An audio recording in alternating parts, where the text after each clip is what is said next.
ನಿಮಗ ಎಂತ ಹಣ್ಣು ಬೇಕ್ರಿ? ನನಗ ಬಾಳೆಹಣ್ಣು ಬೇಕು. ಅದಾವ ರತಿ, ಅವು ಬೆಳಗಾವಿ ಬಾಳೆಹಣ್ಣು ಅದಾವ. ಹೌದಾ?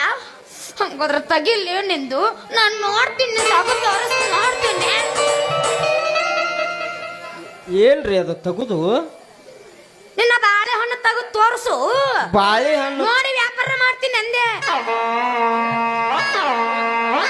ನೋಡ್ರತಿ, ಇವ ನನ್ನ ಬಾಳೆಹಣ್ಣು. ತಾಯಿಲೆ ಮೊದಲ ನೋಡ್ತೀನಿ, ಆಮೇಲೆ ನಿಂದು ಮಾಡ್ತೀನಿ ವ್ಯಾಪಾರನ. ನೋಡ್ರತಿ, ನಿನ್ನ ಮನಸ್ಸಿಗೆ ಹೆಂಗ್ ಬರ್ತದ ಹಂಗ ನೋಡೋಣ. ಹಂಗೆ ಹೆಚ್ಚಿಕೊಳ್ಳಿಯಪ್ಪ, ಹಂಗೆ ಹೆಚ್ಚಿಕೊಂಡ ರತಿ. ಅಯ್ಯೋ,